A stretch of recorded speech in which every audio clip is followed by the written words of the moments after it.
후손을 이어서 가문을 일으켜야지. 나 행복한 게 끝이야. 나는 하는 거 아니야. 돈이 없는데 어떻게 결혼해? 우리나라 인구 문제 다 중심에는 청년이 있습니다. 애를 낳으면 제 인생이 끝난다고 생각해요. 우리 사회가 그렇게 만들었잖아요. 나라가 위기니까 아이가 더 낳아야 된다. 봉지가 없는데 세계를 어떻게 치냐고. 20대의 청년을 빨아들여서 30대에 뱉어내는 도시입니다. 서울이 문제다. 기호를 쭉쭉 막아야겠다. 결혼은 그걸 했나? 결혼을 하지 않는 삶이라는 것도 선택지에 있구나.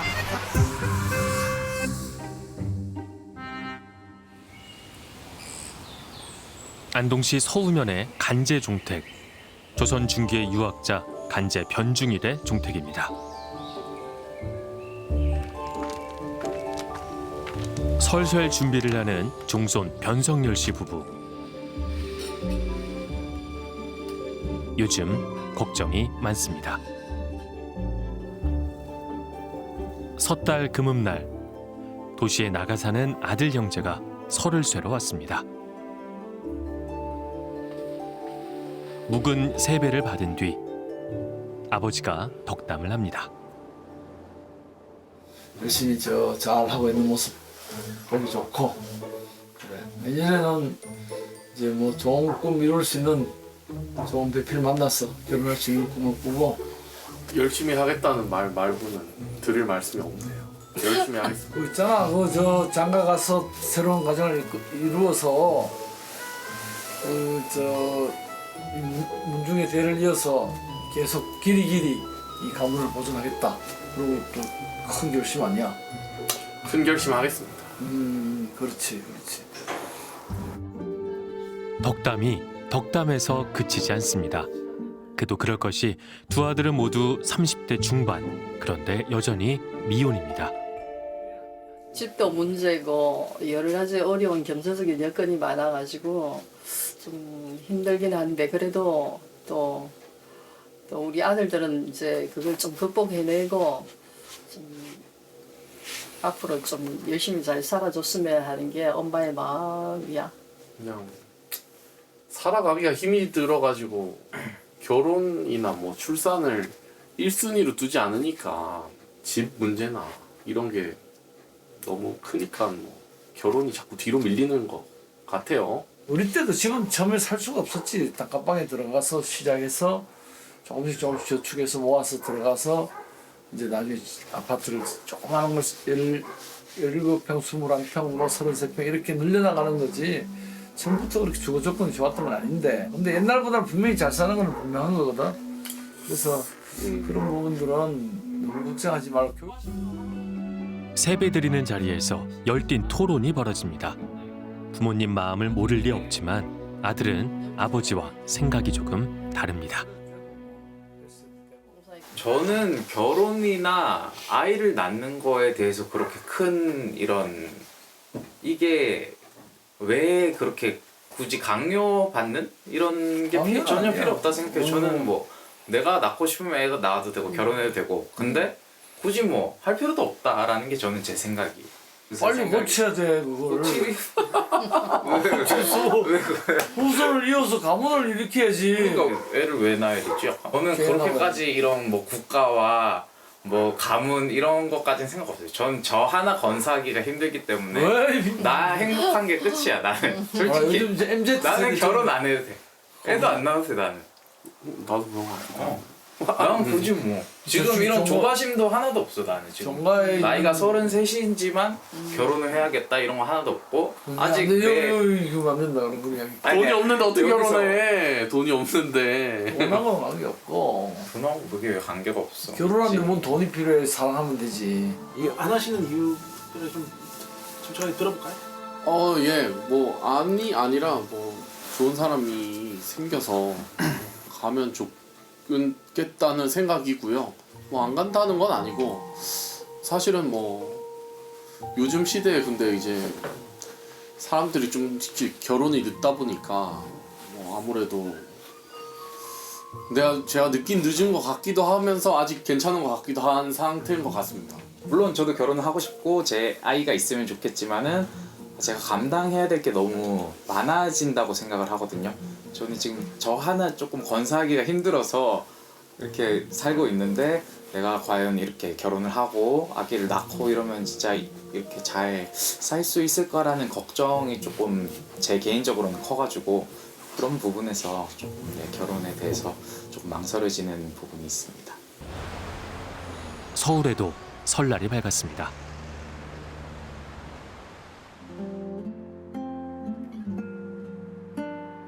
서울 관악구의 반지하 월세방. 33살 청년 신우진 씨가 식사를 준비합니다. 반찬은 김치에다 소갈비. 평상시 잘 먹지 못하던 소갈비 반찬이 오늘이 명절이란 것을 보여줍니다. 강원도가 고향인 우진 씨는 연극 배우. 연기를 하고 싶어 서울에 왔습니다. 중학생 때 그때 우연치 않게 제가 원래 문학을 좀 좋아했었는데 어머니가 그 사랑은 비를 타고라는 뮤지컬이었던 것 같아요. 그거 10주년 티켓을 어디서 가져오셨더라고요. 그래서 어머니랑 저랑 누나랑 셋이 보러 갔는데 그거 보는 순간 반해가지고 아 나는 저거 하면서 살고 싶다. 맞습니다. 그렇게 10년이 흘렀습니다. 우진 씨는 닥치는 대로 아르바이트를 하며 가난한 연기자의 길을 걸어왔습니다. 지금 사는 집은 보증금 500만 원에 월 42만 원을 내는 월세방. 하루하루 살아남기 급급해 연애할 여력도 없다고 합니다.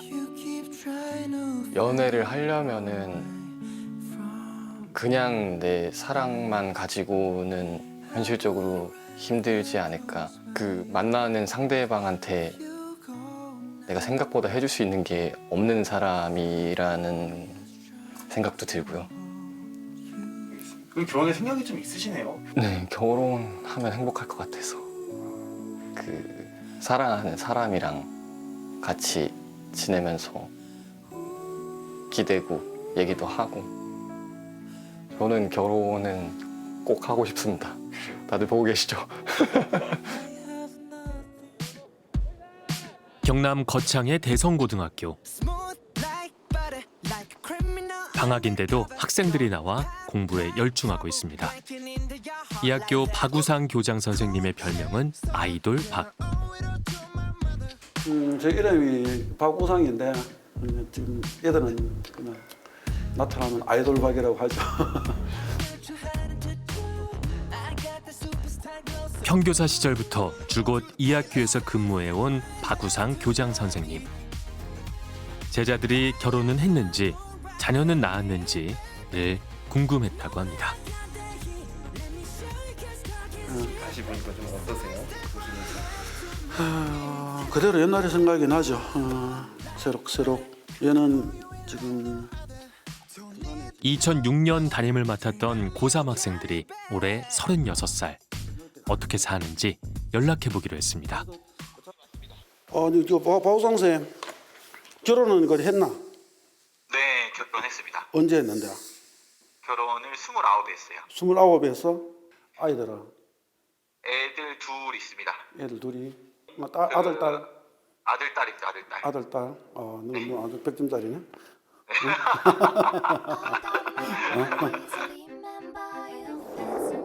김영도 씨는 대구에서 대학을 나와 고향 거창에 자리를 잡았습니다.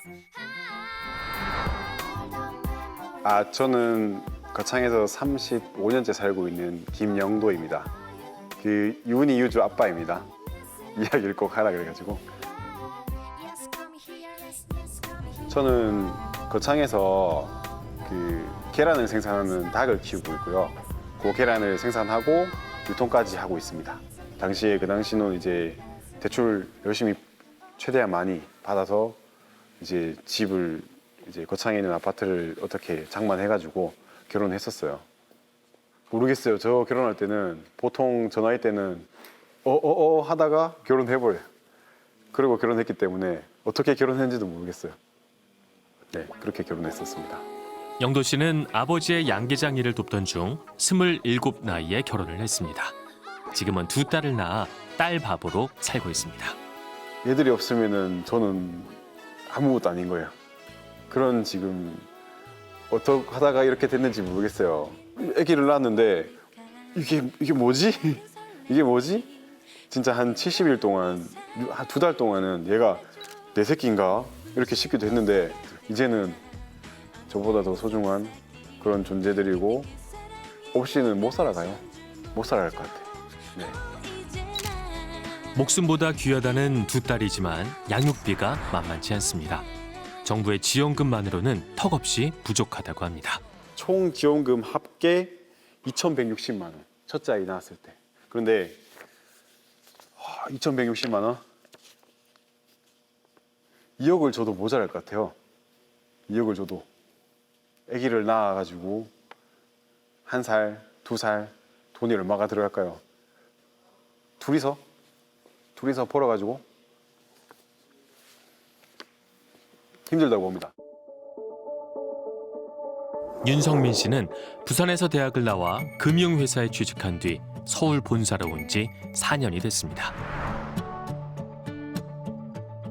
안녕하세요. 저는 거창에서 올라와 서울에서 4년차 살고 있는 윤성민이라고 합니다.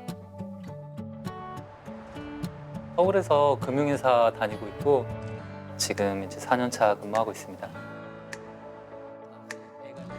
성민 씨는 취업에 성공한 뒤 결혼을 해서 아들 하나를 낳았습니다.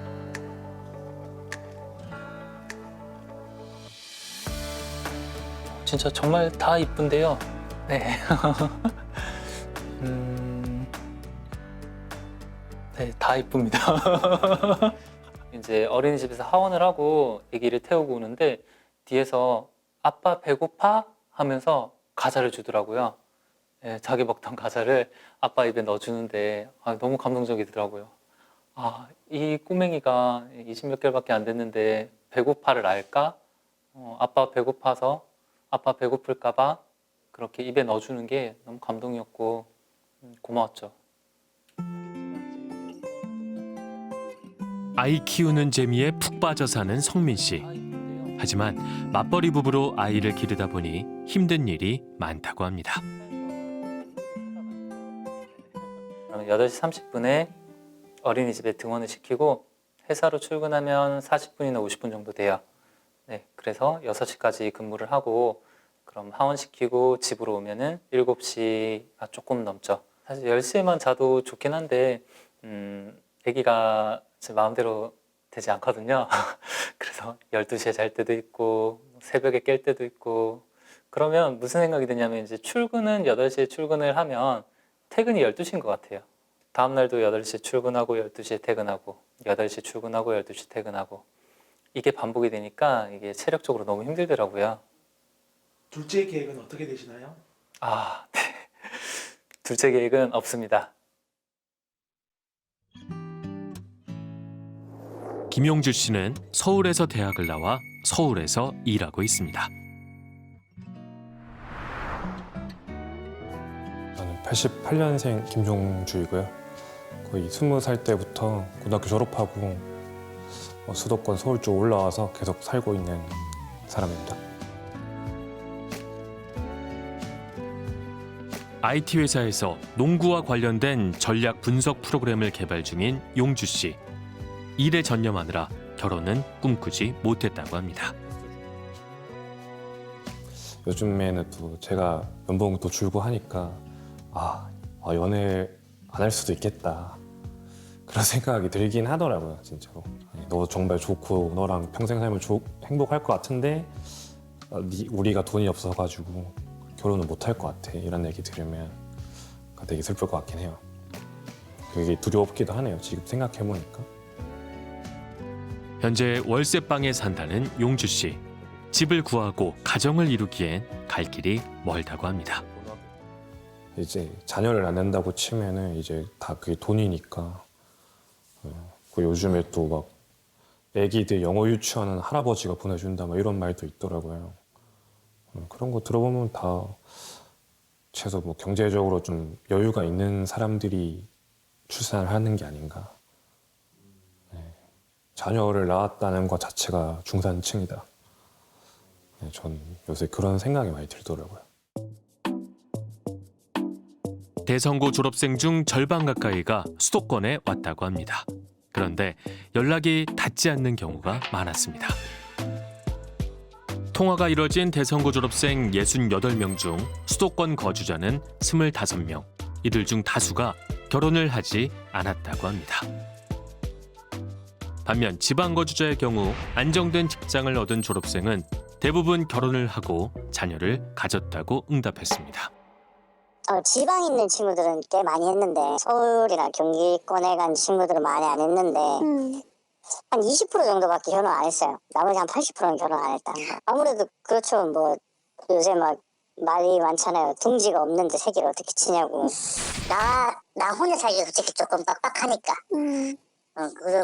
거기다가 뭐 일단은 결혼이라는 허들을 넘으려면 여러 가지 조건들이 부합이 돼야 되는데 부합할 수 있을까라는 고민을 먼저 하는 게 좀 그게 큰 문제인 것 같고 그냥 부딪혀 봐야 되는데 그 부딪힐 용기가 없는 거죠.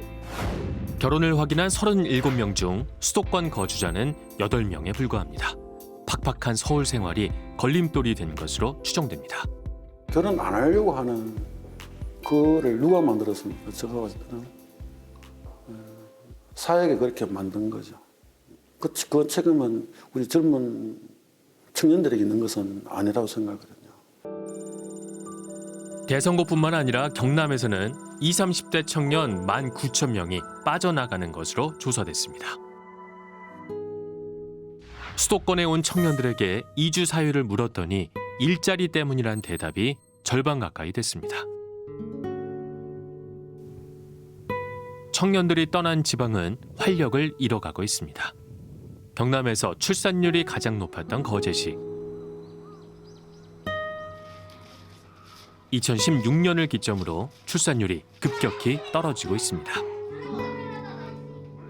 장승포 초등학교의 경우 2016년 105명이던 입학생이 올해는 65명, 2년 뒤에는 36명으로 떨어질 것이라고 합니다. 예, 유치원도 불과 뭐 한 5, 6년 전에만 해도 이 유치원 학생 수는 거의 60명, 70명 정도 이렇게 되었었는데 내년에는 25명, 내후년에는 한 10명 정도 그렇게 지금 예상이 됩니다. 생각보다 수치가 이렇게 많이 떨어지고 있는 그런 상황입니다. 경남 평균보다 30%가 높았던 거제 출산율은 2016년 기점으로 떨어져 지금은 0.9명, 경남 평균치와 비슷해졌습니다. 경남 도내 학교 출산율이 1위였는데 그 이후에는 이제 경남 18개 시군에서 12위로 이제 점점 빠르게 감소하는 추세에 있습니다.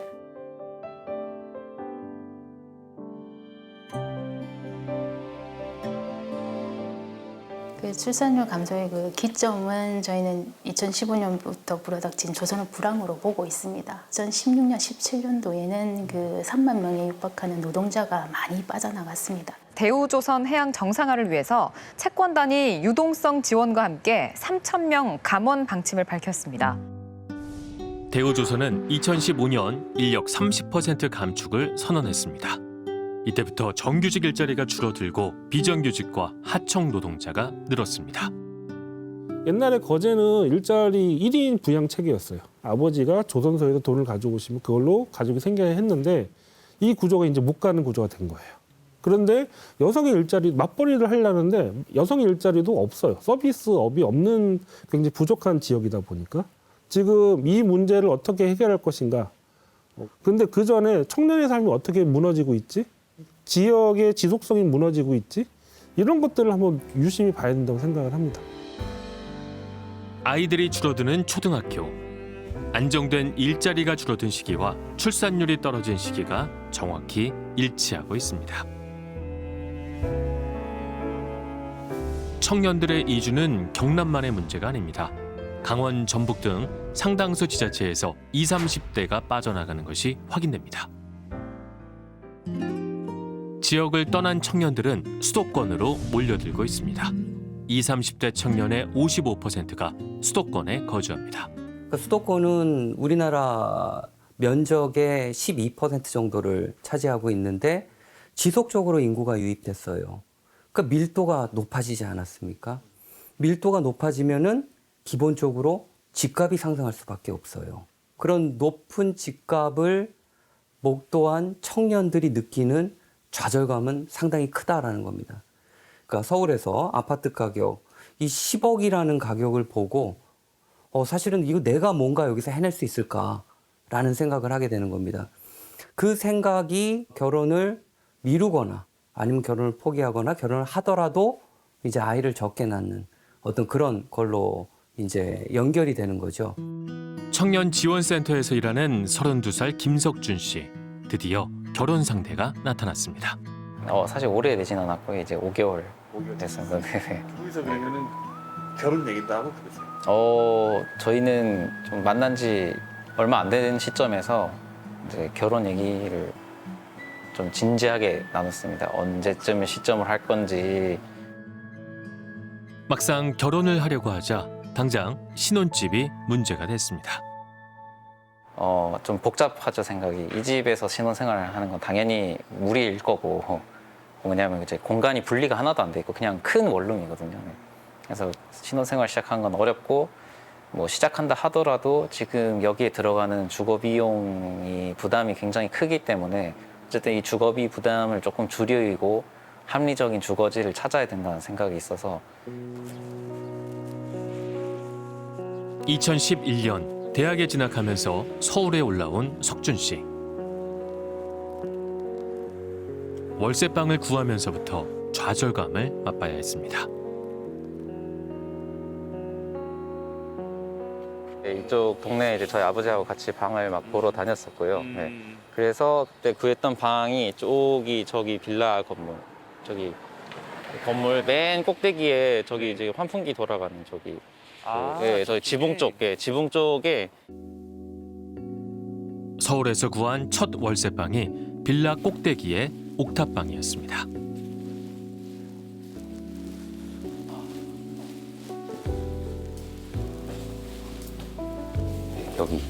여기가 제가 살았던, 여기 이제 1호라고 돼 있는데 실제로 들어가면 이렇게 방이 6개로, 왼쪽 3개, 오른쪽 3개로 이렇게 나뉘어져 있다 보시면 될 것 같아요. 집 하나를 개조해 쪽방 6개를 꾸민 구조. 저 포함해서 6명이었는데, 옥탑방 6명이었는데 방 하나가 2평 정도 사이즈, 되게 작았어요. 딱 침대랑 이제 책상 하나 딱 하면 끝. 네. 그리고 지붕이 또 옥탑방이다 보니까 이렇게 사선으로 이렇게 돼 있어가지고, 이렇게 딱 누우면은 이렇게 지붕이 바로 머리 앞에 이렇게 딱 있는데, 그런 데서 생활했었습니다. 옥탑방에서 시작해 조금씩 방을 넓혀 이사를 했지만 신혼 살림을 살기엔 좁고 불편합니다. 언제쯤 드셨을 때가 좀 그런 환경을 마련할 수 있을 것 같으세요? 사실 너무 막연하네요. 막하고 좀 기약하기 어려운 것 같고, 어쨌든 한 달에 정말 아끼고 모아서 하면 한 달에 최대한 100에서 150 저축한다 하면 1년에 모아봐야 뭐 한 1,500만 원 가량 정도 될 텐데, 그러면 집이 마련되지 않은 상태에서 결혼을 하겠냐라고 하면 또 그거는 이제 청년들이 또 시원하게 대답하기 어렵죠. 청년들의 사정이 이렇다 보니 서울의 합계 출산율은 고작 0.63명, 전국 최하위 수준입니다. 서울의 인구에 대한 특성을 한마디로 제가 요약할 수 있어요. 청년 관점에서는 20대 청년을 빨아들여서 30대에 뱉어내는 도시입니다. 서울은 20대에는 전국에서 다 몰려오는데요. 전국에서 몰려와서 어디 제일 많이 가는지 아세요? 구로 치면은 관악구하고 동작구입니다. 그러면 노량진과 신림이죠. 이제 그리고 제일 저렴하고 거기에 이제 싼 방들이 많이 있으니까. 그러면 이제 그 상황에서 탈출하려면 대기업에 가거나 공기업에 가거나 공공부문, 뭐 교사 이런 일자리들이잖아요. 그런 일자리 되지 않으면 20대 내내 사실은 그러한 이제 곳에서 주거 환경이 굉장히 열악한 곳에 살게 되고, 그 상황에서 연애, 결혼, 출산까지 생각하는 것 자체가 기본적으로 무리죠. 얘들아, 야 인생 네컷 찍을래? 인팁. 설 연휴, 일자리를 찾아 서울에 갔던 여고 동창생들이 고향에서 다시 만났습니다. 2015년 창원 경일여고를 졸업한 이들은 올해 28살. 결혼과 출산에 대해 어떻게 생각할까요? 결혼 생각 있는 사람. 나는 있어. 근데 난 딩크 하고 싶어. 나도 나도 있긴 한데 하면 뭐 정말 좋은 사람 만나게 되면 하긴 하겠지만 진짜 굳이 나도 너무 커리어를 쌓고 싶고 나에 대한 일에 대한 욕심이 있는데 일 욕심과 이 애를 잘 키우는 걸 동시에 못 하겠다는 거지. 근데 자신도 없고 맞아. 뭔가 다 같은 말이야. 부모는 최고로 좋은 것만 당연히 해주고 해주고 싶지. 싶지. 그게 못 해줄 그걸 아니까 맞아. 그냥 그럴 바에야. 맞아. 그냥 아예 안 한다. 그게 낫다고 하시더라고. 아예 안 한다. 나도 지금 빠듯해 죽겠는데 나 내 몸 하나 건수하기 힘들다 지금. 자식이 나왔을 때 얘도 나랑 똑같이 살지 않을까? 약간 이런 것도 있는 것 같아. 이 아기를 위해서 나의 애를 위해서 전폭적인 어떤 나의 감정 물질적인 것도 그렇지만 심적으로도 얘한테 줘야 되는 그런 에너지를 내가 갖고 있어야 되는데 아직까지 그 에너지를 갖고 있지 못한다는 생각이 들고 잘 키울 것 같다는 자신감이 사실 없어요. 20살에는 결혼을 꼭 해야 된다는 생각을 가지고 있었는데 점점 서울에서 지낼수록 그런 생각을 많이 버렸던 것 같아요. 너무 바쁘기도 하고 집세, 집값 나가는 것도 좀 심하고 출산은 사실 생각은 있는데 엄두가 잘 안 나는 것 같아요. 치열한 경쟁이 일상적으로 벌어지는 서울에서 살아남기도 힘겹다는 친구들. 둘, 셋.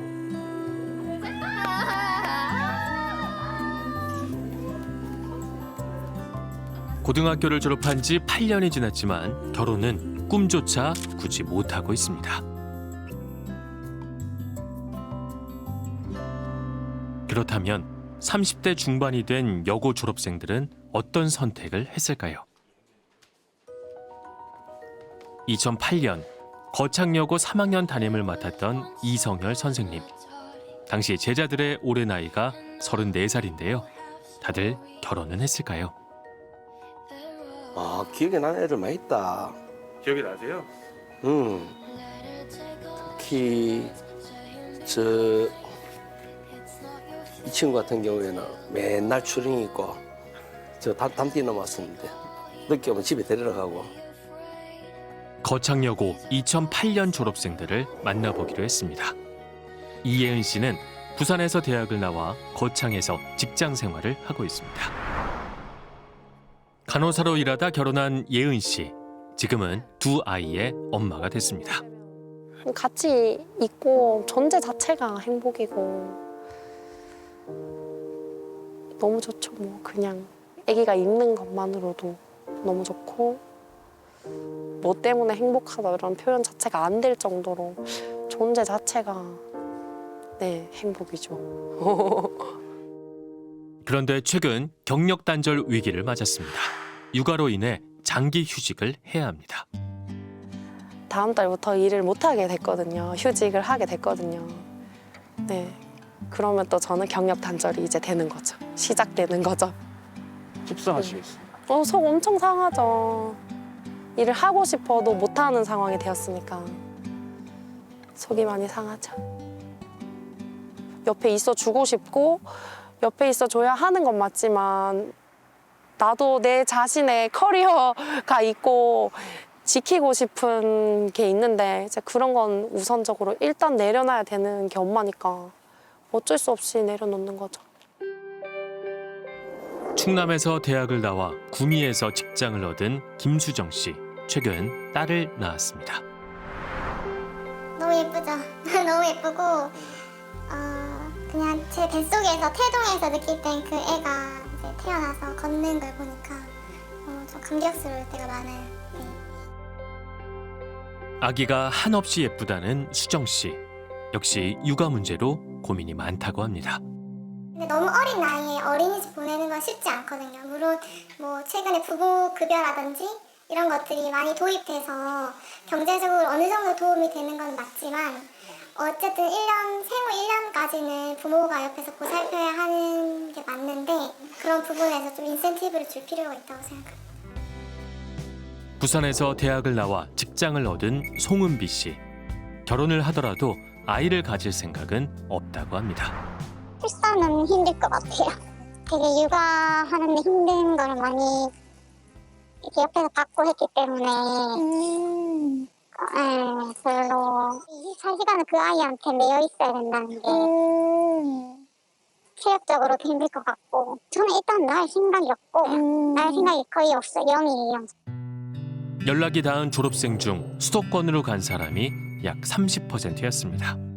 우리 아이들에게 시골에서도 지방에서도 현실적인 너희들 꿈을 가질 수 있다라고 이야기하기가 굉장히 부끄러워요.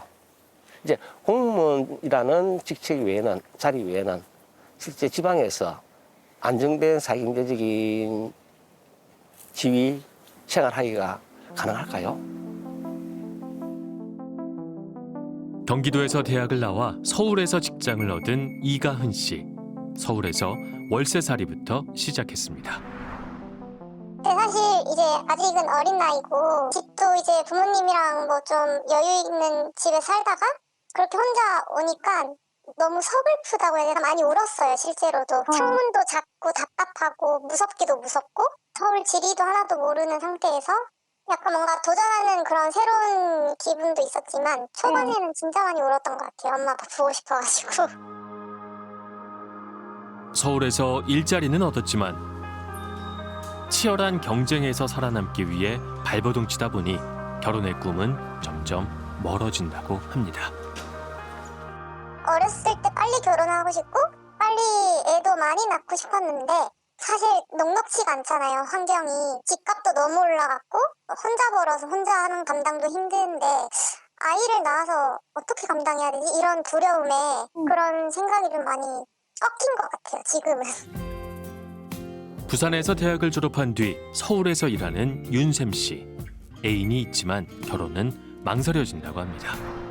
일단 뭐 경제적인 이유 제일 큰 것 같고 기본적으로도 뭐 학원이나 이런 거 뭐 주변 따라가려면 뭐 돈도 많이 들겠죠. 애기 놓고 이렇게 하면. 34살임에도 불구하고 결혼한 아이들이 절반도 안 됩니다. 이제 우리 현실을 반영하고 있는 거죠. 이제 결혼할 수 있는 아직까지의 경제적인 여건, 뭐 집값 등등 포함해서 그다음 결혼 이후에 아이를 낳았을 때 그 육아에 대한 문제 이런 문제 등등으로 아이들이 결혼을 했다가 기피하는 현상이 심하지 않나라는 생각을 해봅니다. 결혼은 하지만 아이를 낳지 않겠다는 이른바 딩크족도 생기고 있습니다.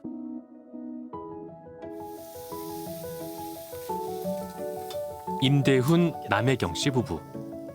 양가 부모님들께 아이를 갖지 않겠다고 말씀드렸습니다. 그냥 넌지시 그냥 물어만 보시지.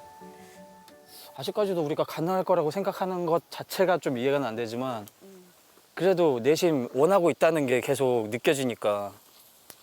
근데 항상 말 끝에는 그렇게 말씀하시잖아. 너네 선택이니까 존중은 한다만 이왕이면 있었으면 좋겠다. 혜경 씨는 학원 강사, 대훈 씨는 회사원인 맞벌이 부부인데요. 왜 아이를 낳지 않겠다고 생각한 걸까요? 나는 자매가 좀 많다 보니까 그 가정을 전부 다 지켜봤었잖아. 결혼 생활하는 거? 결혼 생활하는 것도 다 지켜보고 그다음에 시댁살이도 전부 다 옆에서 고생하는 것도 보고 애를 낳아서 키우는 것도 전부 다 보고 막 이러다 보니까 나는 그런 걸 보면서 내가 할 자신은 없더라고. 그러니까 결혼했다고 해서 무조건 애를 낳아야 되고 이게 수순적으로 밟아서 가야 되는 건 아닌 것 같아. 보통 경제적으로 이제 문제 없이 잘할 때가 한 40대부터 저는 지금부터 조금 윤택해지기 시작했는데 이제 아이를 낳으면 이제부터 돈이 있는데 막 들어간다는 거죠. 최소 산소적으로 따지면 3, 4억은 기본적으로 저희가 계속 지원을 해야 된단 말이죠. 아무리 이쁜 내 자식이지만 자식한테 내 인생을 희생을 해가면서 이렇게 키울 자신이 없었습니다. 못 키우겠다기보다는 저희는 오롯이 저희한테만 좀 집중을 많이 하는 편이거든요. 그러니까 무조건 어디 놀러 가고 이런 게 좋은 게 아니고 휴식할 때도 100% 우리가 휴식하고 싶으면 휴일에 아무 데도 안 나가고 정말 휴식만 하거든요. 근데 아이가 있으면 그게 불가능하잖아요. 안녕하십니까. 40년 전만 해도 한국은 산하 제한 운동을 벌였습니다. 53초에 한 명꼴로 인구가 늘어나면 2000년에는 5천만이 넘습니다. 인구가 폭증함으로써 식량, 교통, 연료, 주택, 공해, 입시, 취업 등이 심각한 문제로 대두됩니다. 거기에 우리 때 너무 많이 나왔어. 우리의 생활 터전을 위협하는 인구 폭발. 그게 좀 부정적인 영향을 미쳤던 것 같아요. 그러니까 우리 정부가 가족 계획을 강력하게 추도를 하면서 세계적인 유례없는 성공을 거뒀잖아요. 그래서 다시 비슷한 반대 방향으로 하면은 성공할 것이다. 그래서 방식을 보면요. 너무 비슷했어요.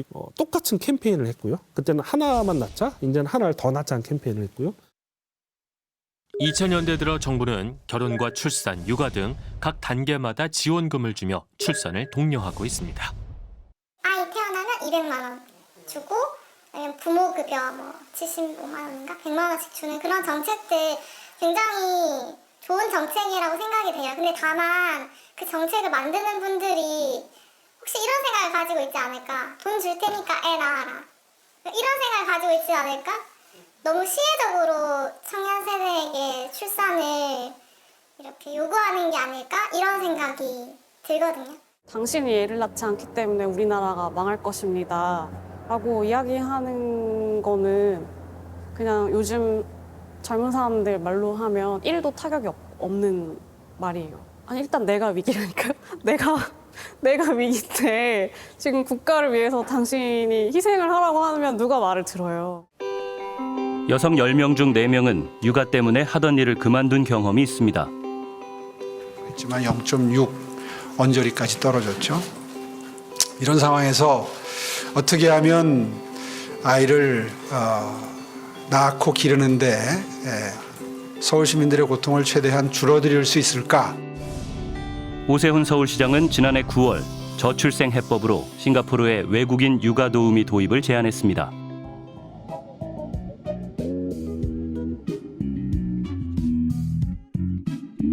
동남아시아의 도시국가 싱가포르는 인구 564만 명 중에서 약 28%가 외국인인 이민자의 나라입니다. 여러 쇼핑몰과 백화점이 밀집한 대표적인 쇼핑거리 오차드 로드. 일요일이면 진풍경이 벌어집니다. 길에 앉아서 식사를 하는 외국인 가사 노동자들.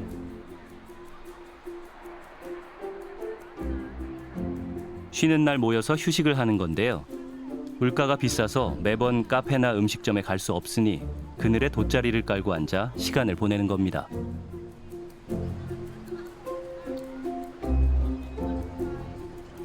They work as domestic workers. Yes. Most of them. Yeah. 왜 여기로 많이? One of my friends. Oh, domestic worker. How old are you and where are you from? 43. I'm 43 from Philippines. How long have you been working here? 8 years. Oh, but I come here in Singapore only 500 I start. But they increase like that. If the employer like you, they will increase your salary. 직접 만든 음식을 싸와서 친구들과 나눠 먹기도 합니다. Chicken, fish, vegetable, finish or required. chicken feet. Okay, 닭발. Is in Korea it's called 닭발. 닭발, yeah. 쇼핑몰 주변에는 종이 상자를 깔고 누워 맥주를 마시는 외국인 가사 노동자들도 있었습니다.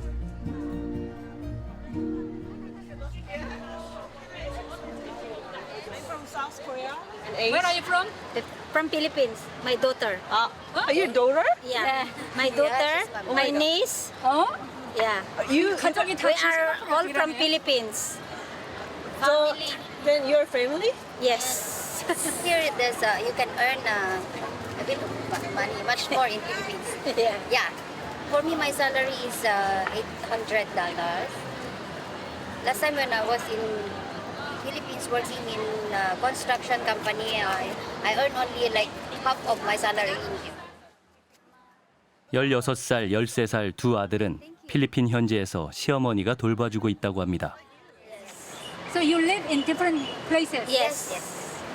We are only gathered in our off days. Every Sunday because we're going to church. Then after church, we sit down here before we go home. Yeah.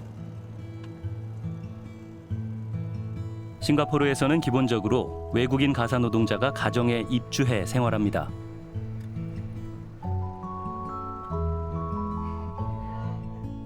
30대 맞벌이 부부의 집. He's 6 months old. Hello. Hello. Yeah, and then that one is my eldest. That's my husband, Daniel. Yeah, hello, Daniel. Do you want to say hello? Flying kiss to the camera. Flying kiss. Where's the microphone? Do you see the microphone? 필리핀 출신의 가사노동자 마릴린 씨는 둘째 아이가 태어났을 때부터 6개월 된 지금까지 양육을 책임지고 있습니다. 덕분에 아델 씨는 큰 어려움 없이 다니던 직장에 곧바로 복직할 수 있었다고 하는데요. 집안일과 육아를 전담해주는 가사노동자는 이 부부에게 없어서는 안 될 존재라고 합니다. When I was working, I fell pregnant with my second child. During that time, after I gave birth, we have the government mandated 4-month leave from work, maternity leave. So I had a 4-month break to take care of Blake, and then after the maternity leave was over, I went back to work. In our main living space, we just have one CCTV there. So this one, from this angle, you can see the whole house because it's quite not a big house.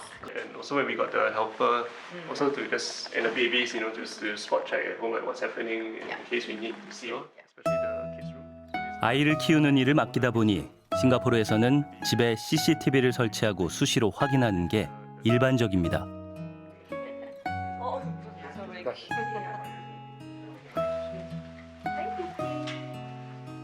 부부는 마릴린 씨의 동의를 얻어 3곳에 CCTV를 설치했습니다.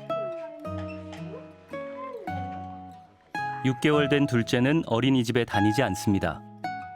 싱가포르에서 종일제 보육시설에 보낼 경우 외국인 가사노동자의 월급보다 비용이 더 많이 들기도 합니다.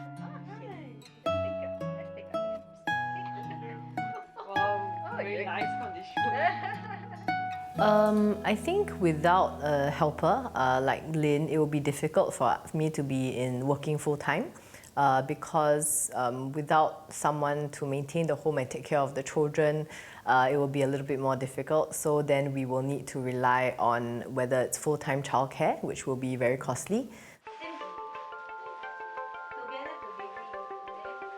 싱가포르 정부는 외국인 가사노동자를 고용한 가정에 관리 책임을 부여하고 있습니다.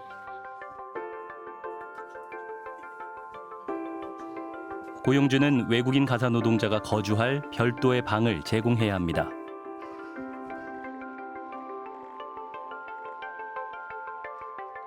지금 아기 방을 따로 분리해가지고 커튼으로 이렇게 헬퍼분 방으로 쓰고 있고 이 정도면은 한 한국의 고시원 정도 크기 되는 것 같네요. 마릴린 씨의 한 달 급여는 우리 돈으로 약 73만 원. 그런데 이게 전부가 아닙니다. 고용주인 부부가 부담해야 할 비용이 더 있다고 합니다. Insurance we paid one time for the full year is also about $1,000+ for the insurance for the helper. Then we have to pay the levy to the government is $60 a month.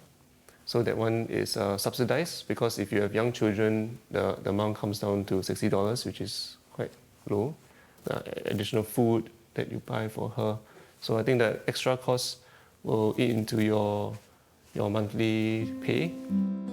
소개업소 수수료와 건강보험료, 급여와 식비를 다 합치면 1년에 약 1,358만 원이 듭니다. So it's not too much of a burden. Still bearable. Yeah, still bearable for the help that she gives us. 외국인 가사노동자의 평균 급여는 싱가포르인의 8분의 1 수준. 임금이 낮은 이유는 싱가포르의 최저임금 제도가 없기 때문입니다. Local workforce or foreign workforce, we do not have such policies in place. However, so the whole salary practices in Singapore is based on market forces. The salary of most domestic workers who work here in Singapore for the first time, the salary is between $500 to about $600. 싱가포르에는 외국인 가사노동자를 연결해주는 소개업소가 600개 정도 있는데요.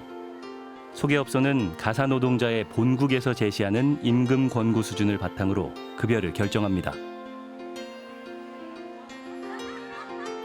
보통 2년 단위로 계약이 이루어지는데 경력과 출신 국가 선호도에 따라서 급여 차이가 납니다.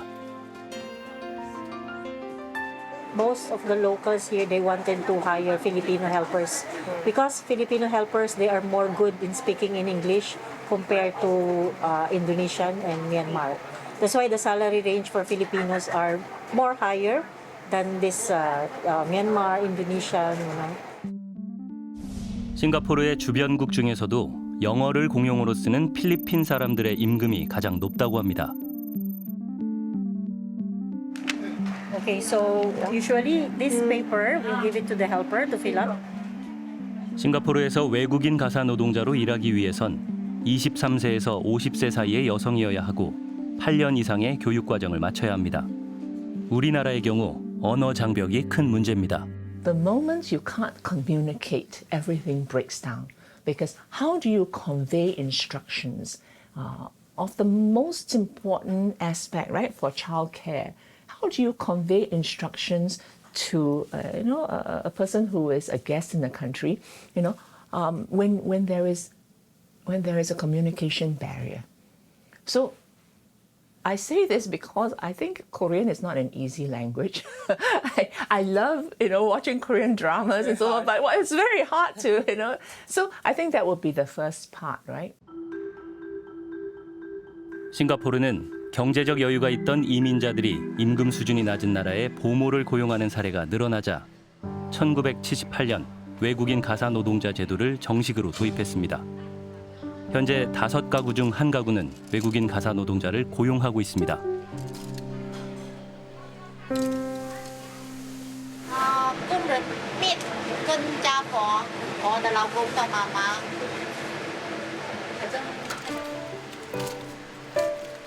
완탕집을 운영하는 이 부부는 평일 아침 7시부터 저녁 8시까지 식당에서 함께 일합니다. 토요일도 7시간 동안 영업을 합니다.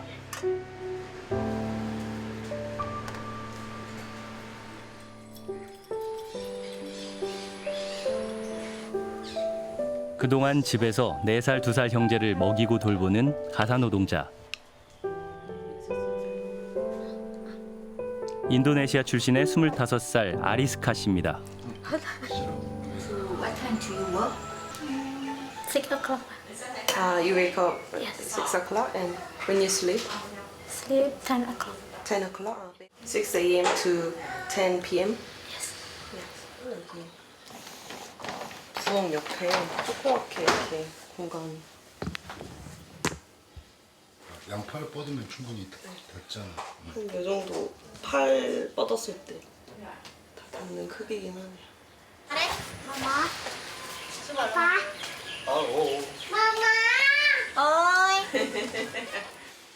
아리스카 씨는 이 집에서 매일 16시간 일하고 한 달에 하루 쉰다고 합니다. She help look after the kids and also do the housework. She cook dinner for us also and do the laundry and generally keep the house clean. His salary is around 600 plus Sing dollars. And she has got 1 day off per month. 싱가포르에서 외국인 가사 노동자에 대한 인권 침해는 심각한 사회 문제로 제기된 지 오래입니다. 한 인권단체는 외국인 가사 노동자 제도를 두고 현대판 노예제라고 비판하기도 했습니다. Right, because in a way, the migrant domestic worker, because she's living there, could be on call 24 hours, right? And migrant domestic workers have to undergo six monthly medical examination by a registered medical practitioner. So if they're pregnant, then essentially they will have to leave Singapore. In Singapore, there is growing recognition, that these migrant domestic workers are entitled to a basic set of rights. 현재 싱가포르에서 일하는 외국인 가사 노동자는 25만 명이 넘습니다. Excuse me, can I ask you something? I'm from Foster. Are you okay? Is there any other country that you like to go to work? as a domestic worker. I want to go South Korea. South Korea? Why? Yeah, because I think South Korea is amazing place and tourists in South Korea also is good. And I think I love to do in the kind of snow like that. Yeah, to experience like that also. And you know, this one also the oppa. To see oppa also, like in a K-drama. Because I like K-drama also, yeah. I like the K-drama. Aside from I want to try to other country, but I've heard in the news that they offered a higher salary. I heard that from social media, in TikTok, also in local news here. 이 제도를 50년 가까이 운영해온 싱가포르에서는 외국인 가사 노동자에 대한 인권 침해 문제가 끊임없이 불거지고 있습니다. 그런데 싱가포르처럼 외국인 가사 노동자에게 최저임금을 적용하지 않고 터무니없이 낮은 임금을 지급하는 건 국제적 약속에 따라서도 우리 국내법상으로도 허용되지 않습니다. 먼저 국제노동기구는 국적과 인종에 관계없이 같은 대우를 해야 한다고 규정하고 있는데요. 우리나라도 해당 협약에 비준한 상태입니다. 게다가 우리 근로기준법과 외국인 고용법도 국적에 따른 차별을 하지 못하게 돼 있습니다. 이와 관련해서 정책을 제안했던 오세훈 서울시장이 최근 이런 입장을 내놨습니다. 그래서 사실 한 100만 원 정도로 할 수 있는 방법이 있으면 좋겠는데 이게 현행법상 불가능하단 말이에요. 최저임금 적용을 받기 때문에. 지금으로서는 한 200만 원 이상이 돼야 되는데 그래 가지고야 어디 아이를 낳고자 하는 부부들이 동기부여가 되기는 쉽지 않은 수준이다 이렇게 보고요. 그래서 좀 아쉽습니다. 오세훈 시장의 말처럼 100만 원 정도의 외국인 가사 노동자를 고용할 수 있다면 아이를 맡길까요? 한창 손이 많이 가는 시기에 아이 엄마들에게 물어봤습니다. 외국인 가사도우미 제도가 도입되면 고용하고 싶으신 어머니 계실까요? 한번 손 들어주시겠어요? 다들 생각이 없으세요? 딴 것도 아니고 아이를 키우는 거잖아요. 그래서 저는 별로 신뢰하진 않아요.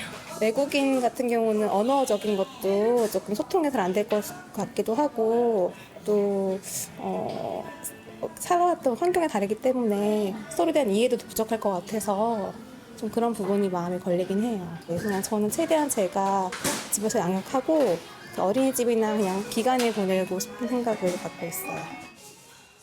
어린이집 같은 보육기관이 더 안전하다는 답변입니다. 100만 원이냐 200만 원이냐 비용과 상관없이 외국인 가사노동자 제도에 회의적이었습니다.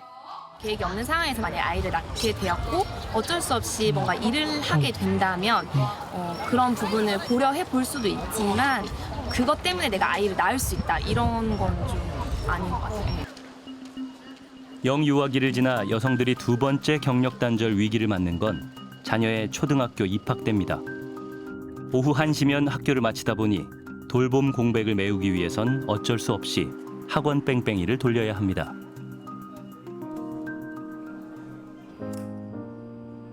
창업을 하며 데뷔했지만 초등 돌봄 절벽은 험난했다는 워킹맘. 외국인 가사노동자 제도를 어떻게 생각할까? 네, 저 그거 너무 소름 돋아서. 어떤 면에서 소름 돋았어요? 또 착취잖아요. 또 착취잖아요. 여기서 더 저임금을 쓰겠다라는 사고방식 자체가 너무 무서웠고요. 그러니까 일단은 여러 가지 측면이 있는 거니까 저는 일단 돌봄 가치도 되게 낮게 보고 있다라는 생각도 들었고 그게 외국에서 사람을 데려온다고 해서 해결된 문제는 아닌 것 같아요. 지금 이 영역에서 제가 아직도 이해할 수 없는 부분이 가사돌봄 서비스 업체 또는 학부모 단체, 소비자 단체 등에서 가사 서비스 영역에 외국인 고용을 허용해달라고 요구한 적이 없거든요. 이를테면 중소기업의 사장님들이 우리가 인력이 너무 부족하다. 그래서 내국인을 구하려고 백방으로 노력했지만 내국인을 채용할 수가 없다. 그러니 외국인을 고용하게 해달라라는 것이 이제 일반적인 논리인데요. 실제의 그 인력에 대한 서비스 수요가 있는 사람들은 그런 요구를 하지 않는데 왜 정치인과 왜 일부 연구자가 이런 것들을 주장하는가? 이거는 아직 풀리지 않는 미스테리인데요. 전문가는 외국인 고용 정책에서 벗어난 이례적인 일이라며 수요 조사도 없이 시범 사업부터 하는 것을 비판했습니다. 고용노동부는 서면 답변을 통해 향후 수요조사와 함께 하반기 중에 시범사업 계획안을 마련할 예정이라고 밝혔습니다. 외국계 기업에 다니는 근혜 씨는 입주 가사 노동자를 고용해 평일에 함께 지내고 있습니다. 생후 5개월 된 둘째 아이에 대한 양육 부담도 덜었습니다. 지금 기준으로는 이제 그 중국 분들 같은 경우에는 한 200 후반대 또는 300 그리고 한국 분들 같은 경우에는 350도 훨씬 넘게 드리는 게 평균인 것 같습니다. 외국인 가사 노동자 제도에는 찬성하지만 저임금은 반대한다는 입장입니다. 그로 인한 부작용이 걱정되기 때문입니다. 타지에 와서 또 생활을 하는 생활비도 있을 것 같고 그러면 또 너무 싱가포르와 동일한 기준으로 보는 건 어렵지 않을까. 만약에 베이비시팅 업무만 너무 싼 가격에 저희가 공급을 받을 수 있는 경우에는 그분들이 한국에 그러니까 베이비시팅을 하기 위해서 오셨다가 다른 잡을 찾아서 가시는 리스크도 있긴 할 것 같아요. 네. 원래 개작했던 시장에서 이탈하기 굉장히 좋은 시장이고요. 그리고 근로자들의 인권도 보호하기가 굉장히 힘든 시장이에요. 준비를 많이 해야 될 시장이에요, 이거는. 그러니까 홍콩이나 싱가포르는 이게 자연적으로 생겼던 문화였기 때문에 가는 거예요. 우리는 지금 새롭게 시작을 하려는 거잖아요. 당국이 책임져야 될 건 굉장히 많아요. 어느 부처에서도 거기에 대해서 준비를 한 적이 없어요. 그렇게 튀어나오는 정책이 어디 있어요? 그런데 그 무엇보다 중요한 사실은 과연 외국인 가사노동자 제도가 싱가포르의 저출생 문제 해결에 도움이 됐느냐일 겁니다. 싱가포르의 합계 출산율은 제도 도입 후에도 하락 추세였고 지난해엔 1.04명으로 역시 세계 최저 수준입니다. 그러니까 결과적으로 이 제도는 저출생 문제 해소에 효과가 없었다는 겁니다. In terms of whether it has helped to increase the birth rate, then I think the answer, is very much a clear no. The way I look at it, I think like in Singapore, it will probably help to stop the decline in terms of the birth rates, but I don't think it will add to the number of babies being born each year. I think to have more babies, I think we need very significant changes. IMF가 싱가포르의 저출생 대응 정책을 분석한 보고서에 따르면 가족이 함께 더 많은 시간을 보낼 수 있도록 육아휴직과 유연근무제도 등이 필요하다고 지적했습니다. 효과가 입증이 됐다라고 말하는 사람은 저는 한 번도 못 봤어요. 오히려 이런 저출생의 시대에 아이 한 명을 온전히 우리의 시민으로 키워내기 위해서는 공적인 책임이 강조가 되는 것이 더 중요하다라고 생각을 하는데 지금 이 외국인 가사 노동자 제도 논의는 공적인 책임보다는 개인의 책임으로 떠넘기는 것이 저는 좀 연구자로서는 안타깝다라는 말씀을 드리고 싶습니다. 인구 8만 2천 명의 관광도시 속초. 지역의 먹거리를 다양하게 즐길 수 있는 속초시장엔 1년 내내 관광객들의 발길이 이어집니다. 안녕하세요. 안에 드신 자리 있습니다. 오징어 스네, 아바 스네, 새우튀김 다 있어요. 손님 메뉴 안내겠습니다. 한번 보세요. 그런데 아바이 순대를 외국인들이 팔고 있습니다. 닭강정을 파는 사람도 외국인입니다. 이 친구들이 있으니까 진짜 베트남 친구들이 머리하고 손은 진짜 빨라. 그러니까 이 친구들 아니면은 절대 이렇게 해결하지 못해. 이들은 모두 인근대학 학생들이라고 하는데요. 제가 이름 스레스탄 이라주예요. 나 네팔 사람이에요. 지금 여기 공부하러 왔어요. 여기 한국에. 어느 학교 다녀요? 여기 대학교. 학교 끝나면 2시 정도 끝나면 여기 오고 학교 안 갈 때는 여기 와서 하루 종일 한 달 내내 근무할 수도 있고. 이 학생들 없으면은 어떻게? 장사 못하죠. 얘네들 없으면 진짜 우리 장사하기 되게 힘들어. 왜냐면 한국 사람들은 진짜 이런 일 안 하려고. 부족한 일손을 외국인 유학생으로 채우고 있다는 시장 상인들. 7만 5천이 되는 소도시에서 연 관광객 2천만 명 이상을 소화하려고 그러면 이거는 방법이 없는 거예요. 합법적으로 한국에 왔고 합법적으로 학교에 다니는 학생이고 수업이 끝난 그 다음 시간에 아르바이트를 하는 거예요. 이제 유학생 없는 속초시장은 생각조차 할 수 없습니다.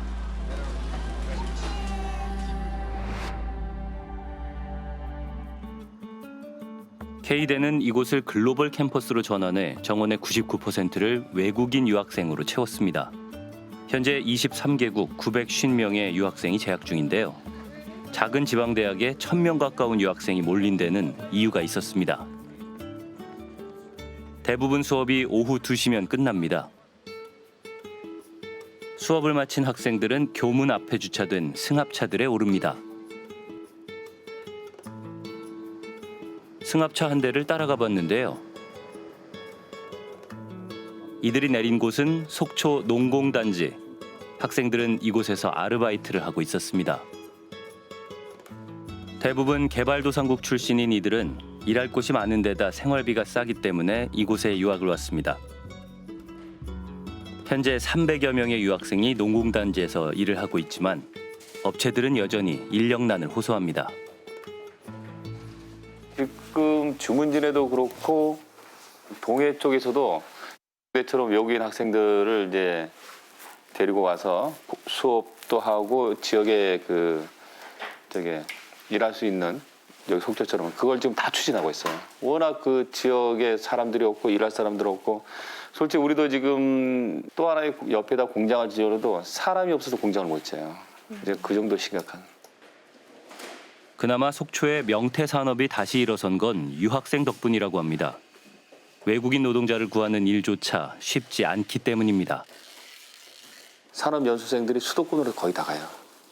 산업연수생 우리가 신청을 한 50명 하면은 여기는 몇 명 안 와요.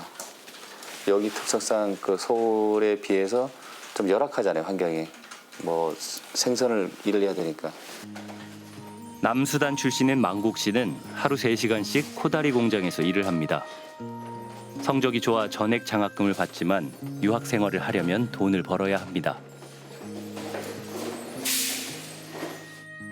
저는 망국입니다. 남수단 사람이에요. 저는 학생이에요. It has been a great opportunity for me to pursue my dreams because when I was there in my country, I could not able to go to school because no money. Here in Korea, I'm studying. At the same time, I'm participating in part-time jobs. 식당에서도 유학생은 없어서는 안 될 인력입니다. 우즈베키스탄에서 온 사나바르 씨는 2년째 횟집에서 일하고 있습니다. 미니 나왔습니다. 종류 알아요? 이거가 어디서? 네네네. 잠깐만요. 얘는 보고요. 걔가 보고요? 네네네. 한국학 전공인 그녀는 능숙한 말솜씨로 손님들을 맞습니다. 할아버지 밥도 드릴까요? 착하고 성실하고 근면하고 키워도 찐정하게 신뢰성도 좋고 아주 뭐 두루두루 다 갖춘 거예요. 주변의 상인분들은 유학생 알바 많이 쓰시는 거죠? 그렇죠. 아니면은 영업을 진짜 제가 알기로는 거의 힘들다고 봐요. 학교 수업에 아르바이트까지 마치고 귀가한 사나바르 씨. 우즈벡에 있는 가족들과 영상 통화를 하는 것도 빼놓을 수 없는 일과입니다. 제가 혼자 사니까 좀 걱정해요. 그래서 밥 먹는지 물어보고. 식사 오늘도 이렇게 잘 못하는데 뭐라고 말씀드려요? 가끔 거짓말로 말해요. 왜냐면 시간이 좀 없어서 공부한 시간이 많아서 그렇게 거짓말해요. 피곤할 법도 한데 그녀는 장학금을 받기 위해 다시 책을 펼쳐듭니다. 저는 50% 장학금 받고 50% 등록금이네요. 이번 학기는 제가 319만 5천 원 냈어요. 횟집 알바에서 번 돈으로 어떤 데 좀 돈을 쓰고 월급 받고 제가 그 등록금비 내고 그리고 방시비도 내고 그 생활비도 다 할 거예요. 올해 이제 통계 수치를 보면 16만 6천 명 정도 유학을 오는데 그중에 90% 정도가 자비로 오기 때문에 자비로 유학을 오게 되면 많은 비용이 들겠죠. 비용을 들여서 왔는데 와서 보니까 쉽지 않아요. 생활비는 비싸죠. 물가가 본국보다 비싸기 때문에. 그러다 보니까 내가 부모한테 조금이라도 도움이 될 수 있으려면 내가 아르바이트를 해서 내 용돈은 벌어야 되겠다라는 생각들을 많이 하더라고요. 코다리 공장에서 일을 마친 망곡 씨가 친구들과 저녁을 먹으러 가는 길입니다. 안녕하세요. 네. 메뉴 없잖아요. 유학생들은 부족한 노동력을 제공해주는 한편 소비 생활로 지역 경제 보탬이 되고 있습니다. 이제 공부하면서 일하면서 하니까 소득이 어느 정도 되니까 얘네들이 이 지역사회에 많은 경제적인 효과를 내줘요. 먹는 것부터 해서 또 걔네들 그 숙소를 거기서 기거하면서 진짜 얘들이 아마 속초에 많은 되게 그 경제적인 효과를 많이 줘요. 벌어서 속초에 쓰니까. 지난 한 해 부산에서 태어난 아기는 10년 전 2만 8천여 명과 비교하면 절반 수준으로 떨어졌습니다. 인구 감소로 최근 10년 동안 부산에서 문을 닫은 학교는 22곳으로 내년 부산의 4년제 대학 4곳이 배교 위기에 처할 거라는. 최근 부산의 대학들은 신입생 유치를 위해 해외로 나가고 있습니다. 베트남은 대학들이 가장 많이 찾는 나라입니다. 하노이 공항. 막 입국한 부산의 한 대학 관계자를 만났습니다. 경남정보대학교 영업사원 김대식입니다.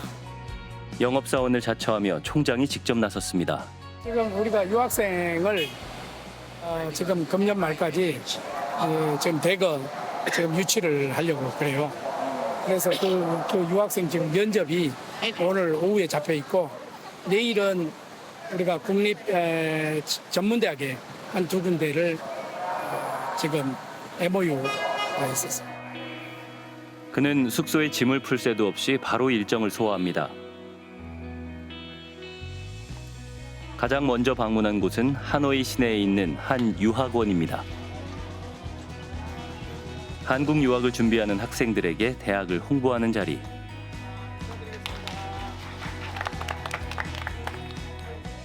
먼저 제가 인사말을 하기 전에 경남정보대학교에 소개하는 동영상을 한번 먼저 보도록 하겠습니다. 저 영상을 보니까 여러분들 한국에 빨리 오고 싶죠? 총장을 비롯해서 전 교수들이 여러분들이 유학을 오면 책임을 지겠습니다. 나는 할 수 있다. 이런 자신감을 가지고 끝까지 도전하면 여러분들의 꿈은 반드시 이루어질 수 있습니다. 나는 할 수 있다. 나는 할 수 있다. 대학 총장까지 직접 나설 정도로 베트남은 좋은 유학 시장입니다. 20, 30대 인구 비율이 매우 높은 젊은 나라인데다 한류의 인기로 한국 유학에 대한 학생들의 선호도가 높습니다. 한국 기업들이 대거 진출해 있다는 것도 큰 강점입니다. 하노이 시내 또 다른 유학원. 민재씨가 800여 명의 학생이 한국 유학을 꿈꾸며 이곳에서 한국어를 배우고 있습니다. 한국어 실력이 좋을수록 장학금 등 혜택이 많기 때문에 모두 열심입니다. 이거 전부 한글 한번 읽어봐요. 270 더하기 143 얼마예요? 잘하네. 이번 방문 목적 가운데 가장 중요한 것은 바로 학생 면접입니다. 안녕하세요. 제 이름은 뒤디은입니다. 올해 연료동산입니다. 제 취미 배구하고 축구하기입니다. 우리 학교 오려면은 축구 운동복 가지고 와야 되는데. 그리고 딱 오는 순간 헤어스타일도 한국 스타일로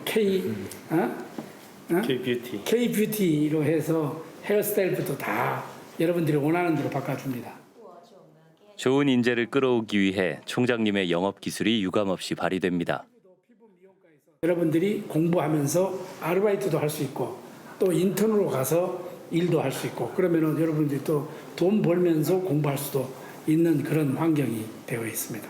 Bởi vì em cũng đã nói là Hàn Quốc là một đất nước rất phát triển về kinh tế và ngành giáo dục. Dạ, em muốn trở thành phiên dịch viên và em nghĩ là ở bên đó thì tương lai của em sẽ sáng lạng hơn nên là em có mong muốn đó. 김 총장은 유학생 유치에도 전략이 필요한 때가 됐다고 합니다. 지금 제가 어제 이곳에 와서 현지에 머물면서 1박 2일을 딱 지켜보니까 부산뿐만 아니라 각 대학에서 아주 그 많은 대학들이 지금 유학생을 유치하러 왔어요. 우리는 산학 중심 그리고 정규형 이런 유학생을 유치를 해서 차별화를 시킬 생각입니다. 기업과 연계한 교육과정 프로그램을 우리가 진행을 하고 있거든요. 총장의 기업 연계형 유학 프로그램은 빈말이 아니었습니다. 대학과 연계된 부산 지역의 여러 중소기업들이 외국인 유학생을 기다리고 있습니다. 한국의 젊은 친구들이 일하는 사람이 없고 그다음에 우리 이 친구들이 나이가 40, 50인데 자꾸 올라가면 그 뒤에 바다가 일할 사람이 없으니까 회사는 어찌 됐습니까? 문을 닫아야 입장이 되니까 문을 안 닫기 위해서 경남정보대 학교에도 자동차학과 시스템이 잘 돼 있으니까 거기 뭐 어느 정도 시스템이 되면 저는 항상 받을 준비는 돼 있다 이런 식이죠. Trung tâm ngôn ngữ tiếng Hàn tại thành phố Hồ Chí Minh, cơ quan trực thuộc Bộ Giáo dục Hàn Quốc đã tổ chức thành công hội thảo du học Hàn Quốc năm 2023. 입시철이 가까워지면서 베트남 곳곳에서 한국 대학들의 설명회 열기가 뜨겁습니다. 전남의 한 대학교가 마련한 유학 설명회. 전국적으로 64.2%의 취업률을 보이는데 대학교는 73.4%의 더 높은 취업률을 보이고 있습니다. 유치전이 치열해진 만큼 설명회도 학생들의 관심을 끌만한 것들로 준비해온 대학들. 이렇게 유치해 한국에 들어온 베트남 유학생 수는 현재 4만 3천여 명에 달합니다. 인천국제공항. 대학 관계자들이 해외 출장을 가기 위해 걸음을 재촉합니다. 유학생 유치 때문에 인도를 가기 위해서 나와 있습니다. 유학생 유치를 위해 인도로 간다는 전주의 한 대학. 인도를 택한 이유가 있다고 합니다. 중국 쪽은 이제 거진 우리 학교를 안 오고요. 지방 대학을 잘 안 오고 베트남 시장도 이제 포화 상태여가지고 곧 끝나고 그러기 때문에 그래서 제2의 또 중국을 개척을 해야 또 이게 한동안 뭐 10년, 15년 정도 꾸준하게 유학생으로 올 수도 있고 새로운 유학시장 개척을 위해 인도로 방향을 튼 지방대학. 아직까지 인도엔 한국을 전문으로 하는 유학원이 없기 때문에 현지 학교들을 직접 뚫는 수밖에 없습니다. 인도 출신 졸업생이 선발대 역할을 톡톡히 하고 있습니다. 경제 프라이빗 컬리지에서 나오는 학생들 좀 경제적인 부담을 좀 한국에 갈 때 중요한 거는 학비 있어야 되고 그렇지. 또 비자 나오는 조건을 맞추게끔 그렇게 경제적으로 돈이 있어야 되고 맞아. 그거 가능성 보이는 데는 좀 사립학교 쪽에는 더 다행히 이 대학과의 교류에 관심을 보인 인도 대학들이 있습니다. 이 지역이 옆에가 삼성도 있고 현대도 있고 LG도 있고 이런 한국 기업들이 있다고 하잖아. 그 기업들하고는 뭐가 연관이 있나? 하여.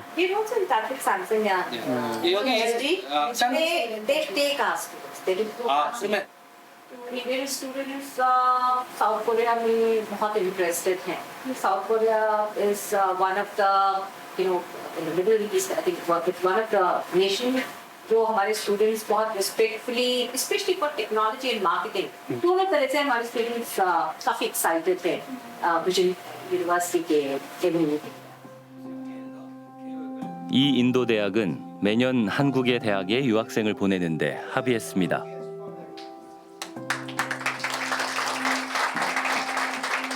मेरे को बहुत इंटरेस्ट भी है लाइक वहाँ का एजुकेशन, वहाँ का culture and अभी जो हमने ये साइन किया है MOU, इससे हम लोगों को भी बहुत ज़्यादा फ़ायदा होगा, बहुत बेनिफिट होगा। मैं साउथ कोरिया जाकर ज़रूर पढ़ना चाहूँगी, वहाँ की स्किल्स को, वहाँ के नॉलेज को ग्रैब करना चाहूँगी, बिकॉज एज अ स्टूडेंट वो मुझे भी ज़्यादा बेनिफिट करेगा। 이번엔 먼 길 찾아온 손님들을 만나러 가는 길입니다. 델리에서 기차로 꼬박 3일 걸린다는 남부 도시 깨랄라. 그곳의 한 고등학교에서 온 관계자들입니다. 유학생이 12개 나라에서 650명 정도가 있습니다. 근데 아쉽게도 인도 학생은 없습니다. 그 외국인 학생들도 졸업을 하면 한 58%에서 63%까지가 매년 한국 기업에 취업을 하고 있습니다. How much for 2 years course, including? 이게 먼저 한국어를 배우는 1년 학비가 한 700만 원 정도니까 5,000불 정도 될 것 같은데. 사실은 이사장님의 의지가 강하시기 때문에 우선은 좀 더 확실하게 하기 위해서 이사장님과 관계자들을 초청을 하려고 합니다. 이사장님이 직접 보시고 나면 인도로 돌아오셔서 학생들과 학부모들한테 충분히 설명하실 수 있으실 것 같고요. भविष्य में इंडियन लोग टेक्नोलॉजी को लेके साउथ कोरिया बहुत ज़्यादा जाएंगे। उसका रीज़न ये है कि साउथ कोरिया के अंदर जो ईज़िली कम पैसे में वहाँ पे टेक्निकल एजुकेशन उपलब्ध है दूसरे कंट्री के रेशियो में। अगर हम लोग इंग्लिश स्पीकिंग कंट्रीज आते हैं तो वहाँ की जो स्कूल फीस है साउथ कोरिया से डबल ट्रिपल है। 유학 시장 개척을 위해 아시아 전역을 뛰고 있는 지방대학들. 생존을 위한 이들의 고민은 밤이 늦도록 계속되고 있습니다.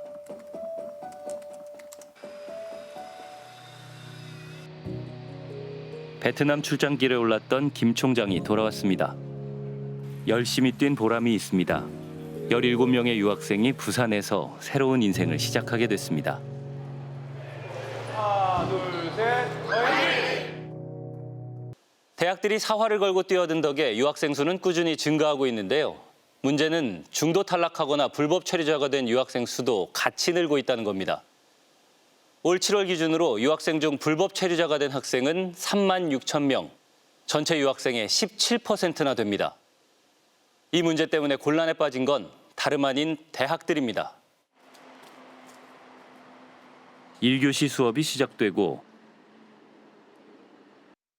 조용하던 기숙사가 갑자기 소란스러워집니다. 웰컴. 안녕하세요. 아슬라말라이쿰. 야 빨리 가야지. 지금 늦었잖아. 가방 어디 있어? 가방. 그렇지. 가자. 한 유학생이 늦잠을 잔 모양입니다. 지금 너 몇 시 수업이야? 10시였어요? 응? 몇 시 수업이냐고? 지금 몇 시냐고? 10시잖아. 너 9시 20분부터 하냐? 네. 가자 빨리. 자 가자. 수업에 안 왔다는 한국어 학당 강사의 연락을 받고 달려온 교직원. 서둘러 학생을 데리고 강의실로 향합니다. 겨우 결석 처리를 모면한 학생. 유학생이 장기 결석을 할 경우 학교는 출입국 사무소에 신고해야 합니다. 그렇게 되면 학생의 체류 비자는 박탈됩니다. 대학은 유학생이 중도 이탈하지 않도록 여러모로 신경을 씁니다. 크고 작은 모임을 자주 마련하는 것도 그 때문.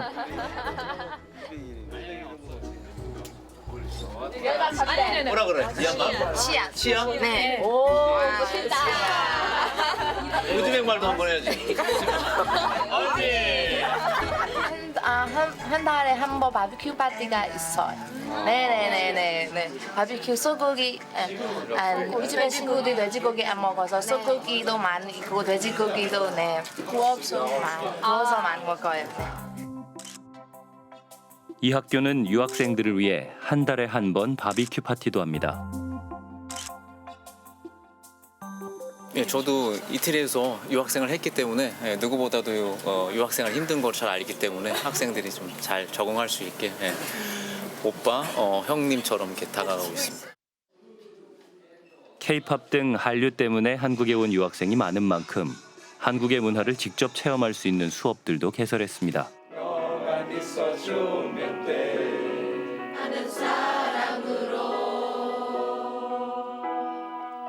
노래랑 그리고 춤도 좀 배우고 있어요. 저 원래도 그 한국 문화에 좀 관심이 있거든요. 그래서 저 이번 학기에 이 수업을 신청하고 좀 더 많은 것들 배우고 있는 것 같아요. 제가 한 번에 몇 년 전에 한 식당에서 알바하고 그 사장님이 돈 안 주셨어요. 그래서 어떻게 하는지 모르니까 그 선생님들이한테 물어보고 도움이 받고 여기 노령부에 같이 가서 신청하고 돈을 받았어요. 너무 고마웠어요. 중도 이탈자가 생기면 교직원들이 나서서 직접 찾으러 다니기도 합니다.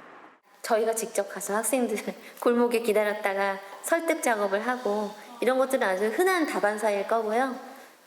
아르바이트를 하고 집에 오잖아요. 언젠가 집에 오지 않습니까? 그러면 새벽이나 밤늦게나 잠복 근무를 하는 거죠. 차에서 컵라면을 먹으면서.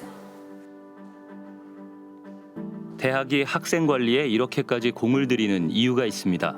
신입 유학생 대비 불법 체류자 비율이 일정 기준을 넘을 경우 비자 발급 제한 대학으로 분류됩니다. 비자 발급이 제한되면 유학생 모집을 할 수 없어 대학 재정에 큰 타격을 입게 됩니다.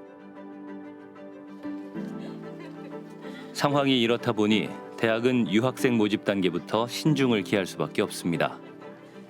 원장님과 교수님과 담당자와 팀장이 모두 가서 학생들의 어떤 기본적인 면접이나 가정생활이나 부모님의 회사나 종합적인 여건을 모두 파악을 하고 굉장히 숙고를 한 다음에 이 한 학생당 수시간에 걸친 조사와 분석을 통해서 합격 여부를 판단했어요. 지난 여름 교직원 4명이 아시아 전역을 돌며 500명을 직접 면접하고 돌아왔습니다. 대다수가 경제적인 이유로 중도 이탈을 감행하기 때문에 가정 방문을 하고 집안 경조사까지 참여해가며 학생의 가정 환경을 살폈습니다. 일정 시간 수업을 안 들어오면 불법 체류가 되는 거예요. 근데 그러면 이 친구들이 수업을 왜 안 들어올까? 그 개발도상국 출신 학생들에게 한국의 임금은 굉장히 높은 거예요. 연간 GDP가 뭐 3,000불이다. 그런 나라에서 왔어요. 근데 하루 여기서 막리를 하면 15만 원, 20만 원을 줍니다. 그거를 받아보는 순간 차이를 굉장히 많이 느끼게 되죠. 그 유혹이 적진 않다고 봐요. 문제는 비자 발급 제한 대학으로 분류되면 재학생들에게도 불똥이 튄다는 것. 6개월 혹은 1년마다 비자 연장을 해야 하는데 출입국 사무소에서 이전보다 훨씬 까다로운 조건을 요구한다는 겁니다. 그중에서도 잔고 증명이 가장 문제인데요. 통상 고국의 부모로부터 1,000만 원 이상 송금받은 내역이 있어야 합니다. 이 출입국에서 요구하는 것은 유학생 신분이기 때문에 부모가 학비를 송금해야 된다는 입장입니다. 그러나 급여가 15만 원인 부모가 이곳의 대학금과 월세비를 감당할 수 있을까요?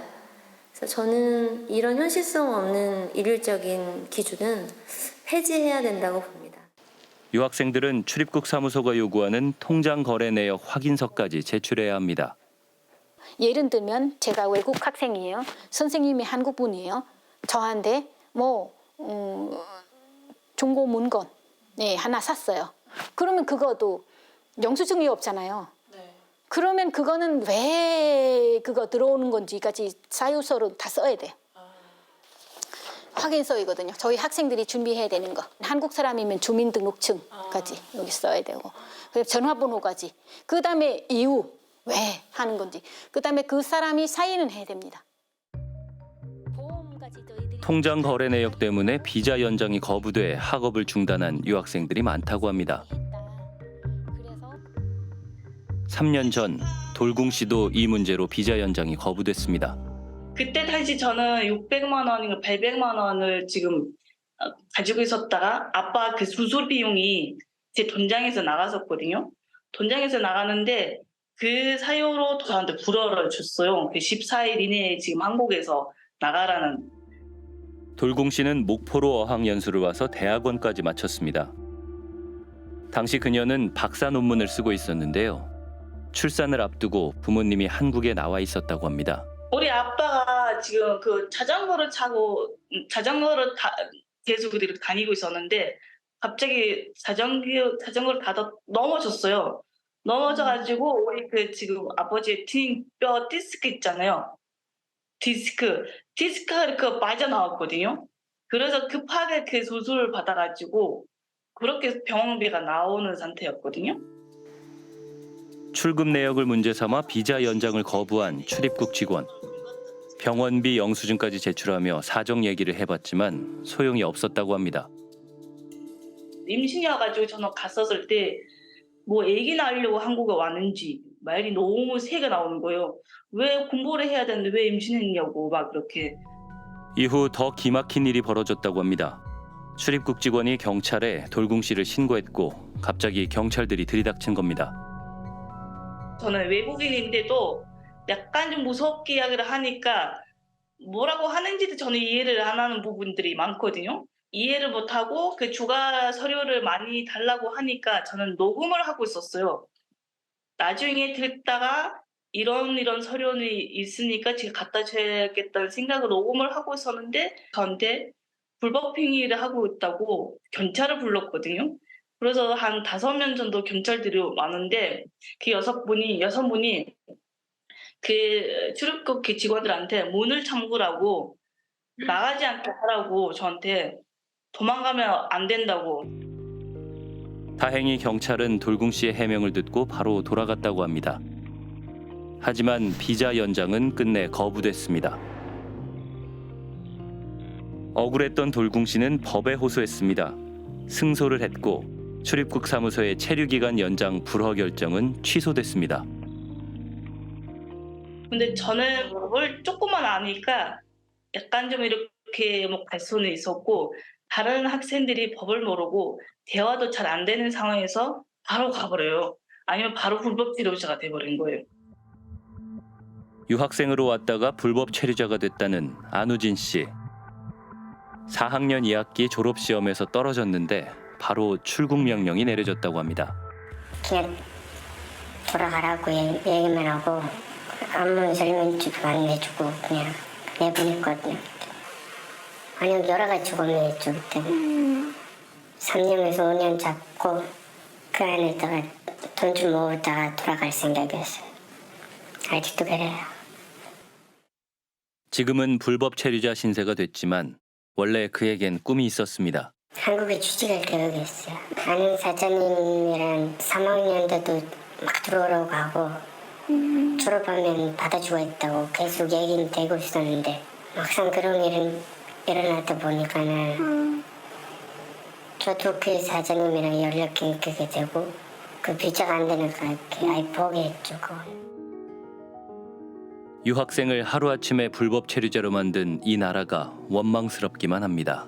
상상도 못했죠 그거는.